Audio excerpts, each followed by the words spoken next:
So yeah, no, I think that topic, Jim, of giving up is, and all the other things that we talked around that is a great topic for today's episode. And I wanted to share with you, based on what you just shared with me off line. I think it was Denzel Washington. It was the quote, and it said, "No one who's doing more than you will ever criticize you. Only people doing less than you will criticize you. Remember that." And I think that's, Interesting. Yeah. Yeah. He said something earlier about that. Interesting. Yeah.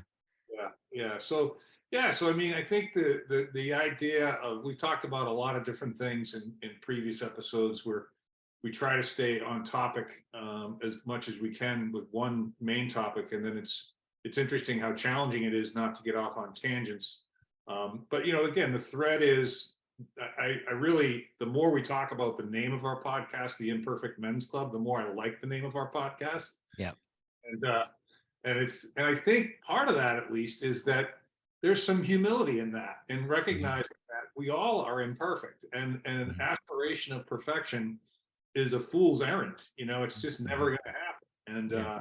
And all, that makes, yeah, the imperfection is the perfection.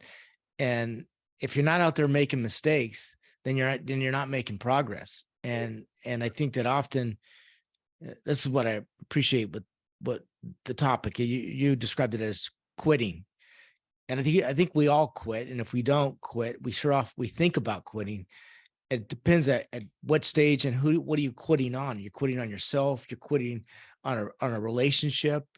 It could be a childhood relationship, could be a brother, it could be a sister, could be a wife, could be even a child, right? I think quitting is a very normal thought. It's just the question is, uh, what's the risk, or what's the cost of quitting too early, and then living in regret. And that's always, I've always tried to live my life is I'd rather die trying than to quit and live knowing that I didn't try.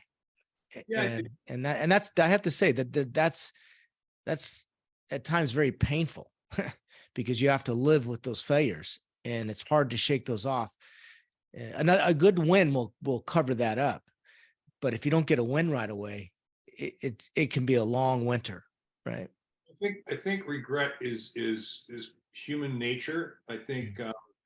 I think of regret the same way I think of guilt. I think there's some value in learning from them. I don't think there's any value in wallowing in them. And those are really important distinctions for me, because I think we're like you said, we all have to quit certain things because you can't make space for something new if you don't Mhm. get rid of something old. Yep. And your comment about relationships is, sometimes getting out of a relationship with someone who is, for lack of a better phrase, toxic to you. They're Mhm. breaking you down, they're not showing up, they're Yep. not what they say they're going to do, because there's a series of qualities that are just not attractive. Mhm. And if we stay in those relationships, a couple things happen. We get harmed by them in whatever way, shape, or form that means. But Mhm. we also now don't have that space for someone who maybe we want to bring into our life, you Mhm. know? So it's Yeah. a double-edged And sword. what does harm look like? It's kind of a loaded question, but when you say harm, yeah, I think that's a great way to describe it. I do think we're harmed, and then that affects, it affects definitely our confidence, right? But It's what does harm mean, or describe that? Yeah, it means a lot of different things, I suppose. But the one guy that comes to mind is a childhood friend of mine that I lost. I refused to continue to stay in touch with, because at my peak of financial success, he was struggling. He was spoiled. He didn't really, wasn't focused. He wasn't working at anything. He was wandering kind of in a hedonistic type way. And it was a bad example for me. But at the same time, he said to me one day, "Hey, can I borrow 10 grand?" And I said, "For what?" And he said, "Well, why do you need to know? You're rich." I Wow. said, I said, "Fuck you." Yeah. You know, I said, "Fuck you." You And that know, was the and last time you ever talked to him? no, I spoke to him, 15, 20 years later, and he'd settled down. He was married and he was doing okay. And we Mhm. crossed paths. It might have been on social media, but we spent our entire childhood together, like every day. And I've fallen out with another friend of mine for similar reasons, and I would call them selfish. Like I would show Mhm. up, I would travel to the. I'll keep this general, but I would travel to the city he was in for business or to visit friends or family, and I would say, you know, I'll be there in 2 weeks, and let's at least grab a beer or dinner or lunch or whatever. And 3 times in a row, it's 1,000 miles on an airplane. It's a commitment, you know. Not once. Didn't show up once. Like too busy, too busy, too busy. I'm like, I am not chasing a relationship. I don't have to chase a relationship. It makes me feel bad about myself. Well, you are giving up your dignity to some Yeah, degree, and again, I think as a man that you can't give up your dignity. I mean, the question is, you don't know if it's giving up your dignity or you're being trying to be understanding, compassionate, and you don't know sometimes, right? I'll share. This is very relevant to some things I'm going through at the moment, but I'll share a good story and then another story that's still playing itself out. But I received a call a week ago. What's today? Wednesday? Yeah, week ago yesterday, and out of the blue, this was an owner of a manufacturer that I had represented for years, like close to 20 years, and we had become friends over time. He owned the factory and a very very successful factory and family. But out of the blue, he calls me, and I recognized the number. It wasn't a great time to talk, but I didn't want to miss the call, so I said, "Hey, mentioned his name, and he said, 'Hey, Jim, reason I'm calling is I just want to let you know I just received a wire transfer of the company,' mentioned the name of the company, and he goes, 'You're the first person I called. And the reason I called you is because if it wasn't for you and a few others, um, we would have never ever been able to accomplish that transaction would have never gone through.' So I was totally surprised, right? That would be the first. It was a wire transfer, and this we're talking millions of dollars, right? It was acquisition. it was acquisition. And they again they were very really a great guy. We had a great relationship. But there was times when I'd reach out to him and he didn't respond. And I was like, we had some good times together, even though we're no longer doing business together. We what happened, and then there's other times he'd come and go like that. So, but I tell you, it was I'll never forget the moment, because he just said it just would have never have happened. And he goes, I know we've had some good times, we've had our ups and downs, but I just want to let you know how much I appreciate you and what you've done. That was the nicest thing. I'm getting emotional talking about it. He didn't have to do that, right? He didn't have to. And I think I talked to him maybe 2 or 3 years ago. But I have to tell you that is, at times you wonder, did those moments really they meant things to me, and he was we're a big part of each other's lives. We built different homes at different times. We had kids are similar ages and different things, marriages, all those different things. But sometimes you give up, you quit on people not knowing. And then here he comes, he calls out of the blue, and he's the first person he calls to get, as he gets the wire transfer. So you just don't know, right? You don't know. You know, I appreciate your point earlier of that. Am I being compassionate enough? Am I being understanding enough? Or am I allowing myself to get sucked into this toxicity? Mm-hmm. Even if it's not like aggressive toxicity, it's just like downer stuff. It's like depressing or creates anxiety or whatever. You said earlier, what does harm look like? It looks like all those things. Well, harming the ego, I think we spend a lot of time, more than we realize, subconsciously protecting our ego. Like it's the most valuable thing we have, whether we're aware of it or not. And I think that's a human thing, but especially as we get older, I think our you have self-doubt sets in, your self-worthiness. Were those relationships as important to them as it was for me? You start to question those kind of things, and you just never know sometimes. A lot of times life just starts getting in the way. When you start having kids and you get married and you buy a house and you kind of plant your roots into a particular geographic location, it might not be the place you grew up in, which is what I did. all those things, they take time and energy, and you're like, how much time and energy do you have to maintain a true relationship? Because if it's a true relationship, it's a true friendship, you create time for each other. That's how I would never do that to somebody that I cared about, right? Not return the phone call, reach out to them. But it happens at times, I guess it does. Or you have to come to the realization that really maybe that relationship meant more to you than it did to them. And that's hard to swallow. And I think you have to quit at that point. You have to accept it or surrender to those realities. You just don't know, right? Well, and in my experience, as I'm thinking about some of these relationships that like stuck, that are still fresh today, I really look forward to the connection whenever it happens, and however it looks, whether it's a call or a beer or a cup of coffee, or even a Zoom call, whatever. And I think about them, and you don't know. And some people just disappear. They go off into the ether, and you never again. Other people call you back like 3 weeks later, with an apology and a set of circumstances that just took them out of commission for 3 weeks. And now they're back in, and they're just like getting back with a handful of people that they fell out of touch with. So I like to assume, I've told you this before, my dad has a phrase: if you're not being taken advantage of every once in a while, you're not being nice enough to people. It's a great quote. It's a really powerful phrase. If you just think about it for a second, it's like, wow, that's graceful, man. That's really cool. And but that's that when you're contemplating quitting a relationship, when you're contemplating quitting a project.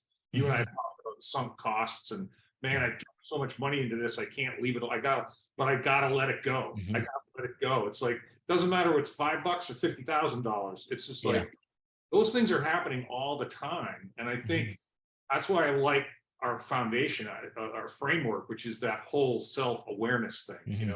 It's self a lot of things, but self-awareness to me is like right at the core. Because once I start thinking to myself, am I being self-aware about this decision to quit this thing, this person, or am I being selfish, or is my ego been offended by the fact that he's not paying attention to me right now? That's right. Yeah. And these go way back in childhood, right? You never know where these come from. And but yeah, I heard something similar about that. We have 3 levels of rejection. My first natural reaction is fuck that guy, right? Fuck that guy. And then you look for reasons to justify that position, as in, oh, he's always been that way, or I heard this or that, right? That's kind of like the low level, right? Ego. Yeah. That's ego, right? Yeah. And then the next level is, yeah, I kind of let it go, but you're really not letting it go, right? You're just kind of tolerating it. That's probably giving up some dignity just to maintain it in the hope that you'll win them over or something, right? And then the highest level is when you truly forgive and want no harm. And that's the hardest one to do, right? That's the one you've got to be in a really good place where you can say, hey man, whatever, and let it go. And you never know what's going to happen. And I think we should all strive to go for the last one, but it's probably the most difficult one because it is. And I think it reminds me, and I told you that my original professional mentor and I had reconnected over the last few months, 20 some odd years. And we spent some really quality time making a lot of money for both of us and having fun and doing good work. And it was the nature of my recollection was, as soon as I told him, thanks for everything, I'm going to go do my own thing, he wanted to remain in the hierarchical position above me and in some level of control of me. And I could be wrong about that, because the conversations we've had recently, and we've both aged, we've both matured, we've both had life experiences, we both lost things and people. So humility comes back into play, and appreciation, and time is going. And we didn't forgive each other per se with the words, but just the tone and the behavior. He's been very supportive of what I'm doing online. He gave me a wonderful recommendation. He calls me once in a while just to see how things are going. It's kind of nice, And I could have just as, and I said to him in the second conversation, I said, we should have done this a long time ago. Yeah, Mark, but you said something that I think, and you caught yourself, and that was, it was your perception of how it went down, right? You felt that he felt this way, but you don't really know, right? We often don't know. That's our short-term memory is driving us, right? Our protective mode of our memory of what we think is, but it doesn't mean it's true, and we project that on people. So you caught yourself right there saying that. Yeah, Well, no, you want to control and this and that, and I do think that's part of maturity, self-reflection, letting the ego go a little bit, because now you got to have an ego. Let's face it, survive. Yeah, to survive, you have to to have survive in the jungle, whether it's business, sports, anything. Yeah. And Well, but I'm also starting to realize that, man, you sure value those friendships as you get older, or those ones you built, because that's who you are, and you don't, yeah, you don't want to. We say this, we talk about this all the time. We would grow bitter or grow better. I'm starting to see a lot of guys grow bitter, and I'm telling you, I'm having a hard time. These are really good friends. We go way back years and years, and often it's worldviews, right? Political views. Sometimes it's religion. So it's they go all in on their faith, and then they don't feel the others are, either worthy or become very judgmental. That these are all normal things, but it's difficult. It's a difficult time.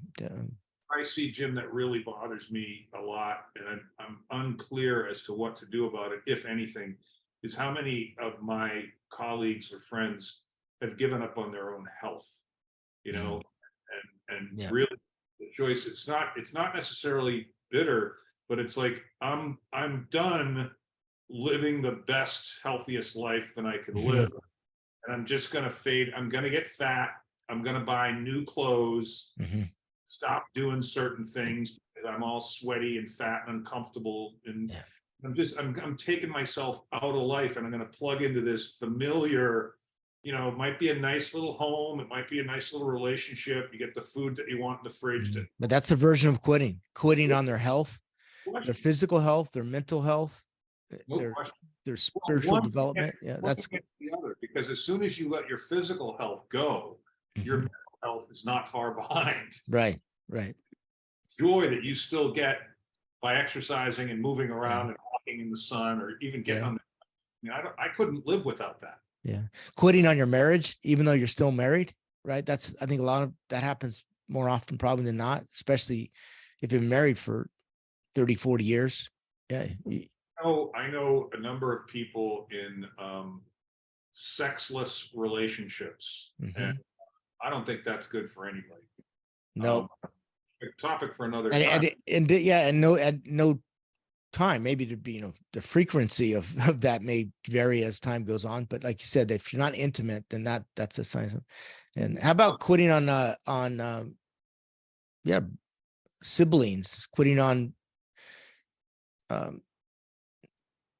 people that are really close to you, family members, that sometimes you have to, right? Just to protect your own health and around you, because they're toxic. But I have a situation like that, unfortunately, and I've seen everybody reacts to that differently. Some people will take a position that I'm going to keep a conditional relationship in play because they're my family. I've talked about this with, one of the most interesting relationships I've ever seen is the relationship between a daughter-in-law and a mother-in-law. And if you get that right, lots of great things can happen. I don't see it right. Most of the time I see it wrong. If you get it wrong, it's ugly. It's ugly. And I think, if I were a daughter-in-law who had a mother-in-law that wouldn't let go of her son, which is usually what it is. Yep. I would do something about it. I wouldn't let that lay. I would not let that stew. That doesn't mean I could fix it, because you got to get cooperation from the other person, but I wouldn't give up on it, because that just causes so much emotional baggage. And it's something you can joke about when it's happening to somebody else, but if it's happening to you, like my relationship with my own mother, for the last 7 years of her life, got better. But I guarantee you it's because I didn't have a wife. I Oh, guarantee. interesting. Yeah, Yeah. it was very interesting. Yeah. So I never quit on my mom. But I could see very easily having done so if I was in a relationship, a loving relationship with my wife, and I couldn't get those two to get Yeah. along. Because I've seen it happen. I've seen it So, happen to so my we're brother. so we're talking about quitting on others. How about when others quit on us? How do you know? And again, I know you can only imagine how that feels. No, but even if you don't care, you you begin to care. What did I do wrong? What did I say? What happened? And You know, and you that never know. You know, one story. Well, sometimes you find out, but most of the time you don't.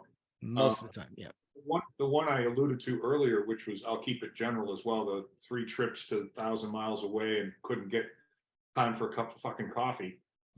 I, over the course of the number of years, I talked to 2 other people who knew this guy almost as well as I did. And when I brought it to their attention, they both said exactly the same thing to me. Well, That he's that's always, happening. Yeah, that's interesting you say that. I did similar thing with this one person that they yeah. said was, oh, he's always been all about himself. And I Mhm. said, really, I guess I never noticed that, or I didn't want to notice, or I was unwilling to believe that about someone that I cared about.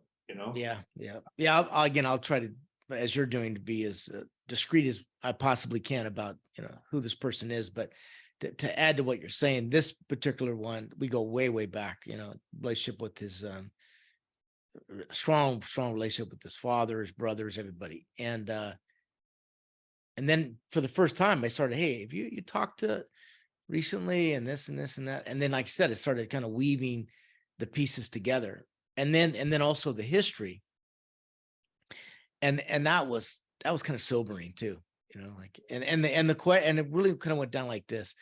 And again, I'm going to be as discreet as I possibly can. So somebody said it, and this was one of his very, very, very good friends, like for many, many years, that they no longer they quit on each other, and it's over. Hopefully, maybe someday, but unlikely though. But he said, in order to be friends with da da da da da, you have to be willing to give up your dignity, some dignity. That's what he was. It was. I don't think he meant to be, but it's a quote that you could put on a plaque, right? In order to have a friendship with da da da, you have to be willing to give up some dignity.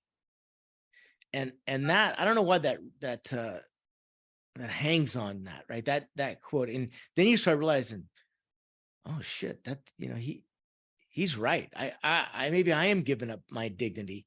And do I want it's pretty powerful to think about that.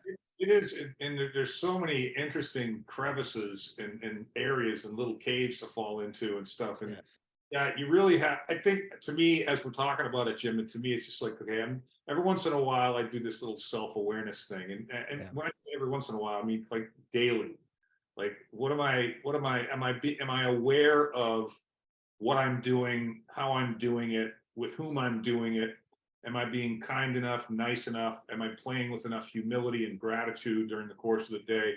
And I think that in order to get to midlife and be the guy that chooses not to quit, that has to be part of what you're doing. That has to be Mhm. part of the formula, because too much shit changes too fast. Mhm. I mean, just somebody got oh, he just got married.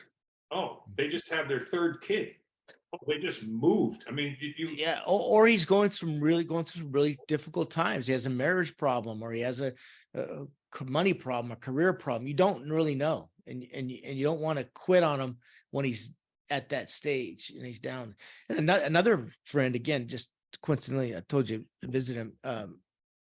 Always have been good friends. We've always had, but now that he's retired, and he was another public figure, uh, and just, I wouldn't say a complete great guy, always been a good guy, but because now that he's not working, he's just even a better guy than ever before. Like you just see a completely different level of engagement in everything he does.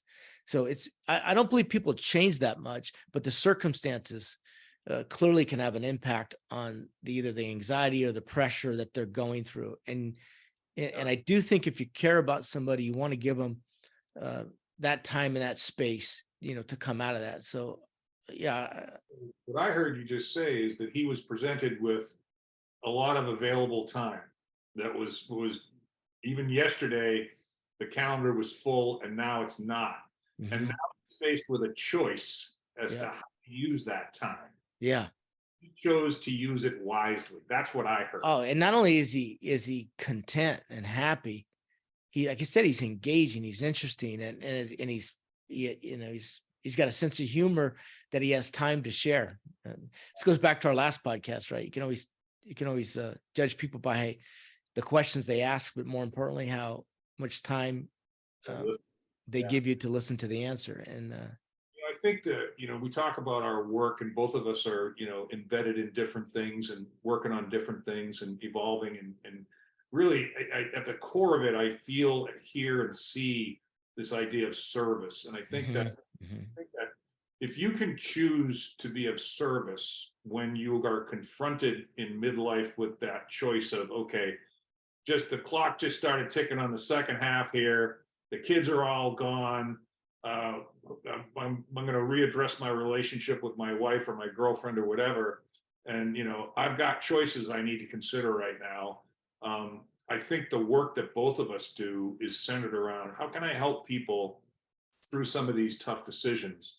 And I'm proud of that work. And I want to keep doing that work. I want to keep figuring out how to get in front of more people that I can help make better choices about these kinds of things. And I hear myself say that, and I feel almost arrogant, like, who the fuck am I to be saying I can help other people?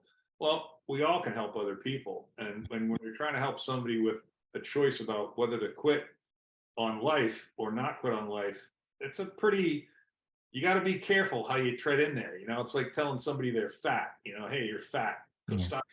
Well, but you've been through this when you're helping somebody with their career, you talk about, that is like a life threatening effect on somebody's life at any stage, right? Their career, if they've lost their job, they're trying to find a job. I'd imagine you've had to deal with this in your career coaching over the years. All the time. Yeah, I mean, They're either, on top of the world or on the bottom of the world, depending on when you hit them, right? well, yeah, it's interesting. You really have to get personal because I have to know how much money they make. I have to know how they make their decisions. I mean, should we on the conference call with the wife, and or you want to handle that one on your own? And Mhm. how about if can you move? I mean, are your kids in school? And everything comes out, dude. Their religion comes out, their Yeah. relationship, how they make their big choices comes out. And I have a personality that appears to make people open up to me very easily, very quickly about things that are personal. And I would like to believe that it's because I'm transparent as well. Mhm. I'm not hiding anything. I don't want to hide anything. I don't want to remember what I had to say.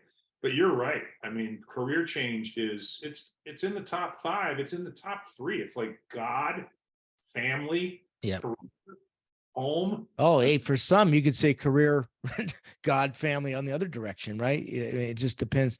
Big, Yeah, big, yeah. There's another, and we'll do this on another episode. But I did recently listen to the book Strength to Strength, and if you're familiar with it, it's become real popular. But it's about a guy that's explaining, yeah, kind of your second act in life. It's for not all people, not just men that are at the end of their careers that are struggling, either to try to find their place in life, because like everything, whether you're an athlete or even in your career, there's going to be a point when you're not as effective and you're not revered, you're not as relevant as you once were.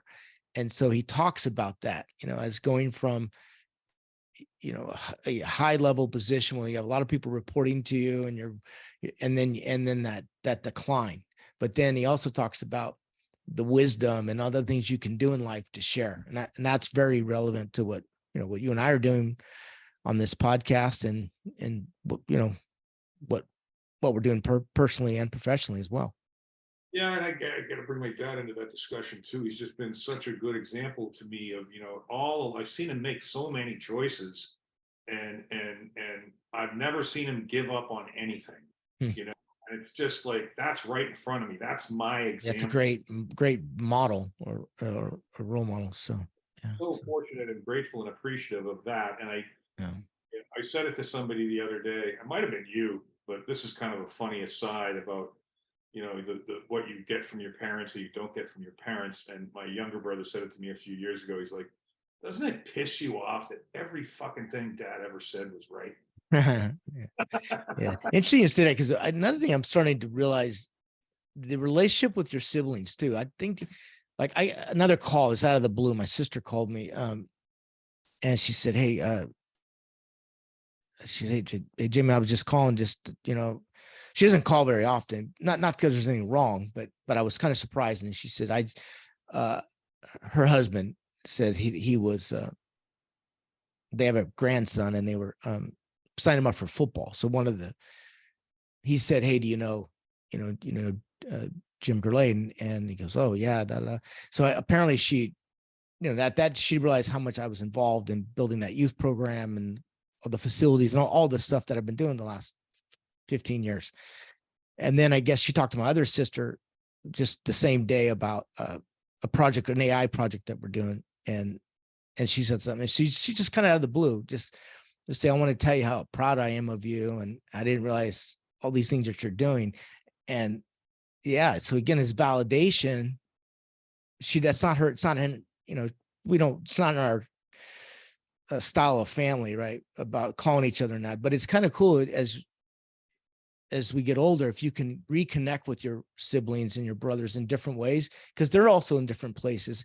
And the judgment is, as we grow older, is less judgment. Yeah, And that's that's a great story. That's cool. That must have made you feel wonderful.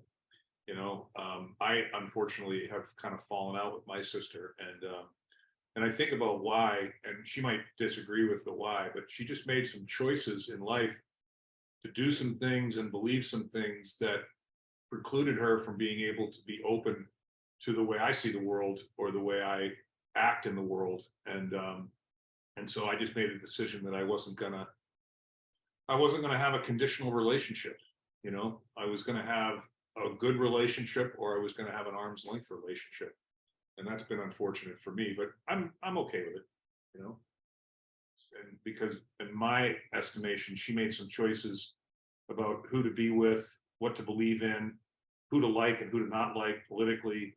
And I'm unable to speak with her about topics I like to talk about without her getting emotionally, actually very upset and calling me that's names. sad though. It's sad that her political views. But I also know, I'm pretty sure I'm correct about this. If she came to me and said, "I need your help," I wouldn't hesitate because she's the sister. And if I came to her and did the same thing, she wouldn't hesitate either. So that's really interesting that I've thought about taking another shot at it because I've done it a couple times and it worked a little, but I can't, I should say, spend quality time with someone who has conditions that I have to adhere to, or we can't get along. I won't do that. I just won't do that. And I suppose it's like I've talked to you about my daughters who I adore, who have a couple of liberal tendencies that when we get into those discussions, they'll say things like, "I don't want to talk about this." And then they'll keep talking about it. And I'll be sensitive to the fact that there's a little bit of friction on this particular issue and try to be a little kinder, but I don't move off my position because I think in terms of like, if you're in a relationship with anybody that says you can't talk about that, you can't talk about that, and if you like that guy, you're evil. Yeah, I'm, I'm not doing that. that's a hard one not to quit on. Yeah. So. And this is another interesting thing about quitting. You can quit hard stop, like you, or you can just stop talking. Yeah. And they make the same choice, and all of a sudden 5 years is gone. And holy shit, 5 years? Yeah, but you know what? I gave that time to somebody else who actually treats me better. and is more respectful and is kinder and more interesting or funny or all the Yeah. Oh, above. yeah. Yeah. I have some friends that enough time goes by, you forgot what you're mad about. You forgot what you quit. And that's kind of cool too, right? You kind of remember, but you kind of don't. And it doesn't really matter because it's been so much time. Who gives a shit, right?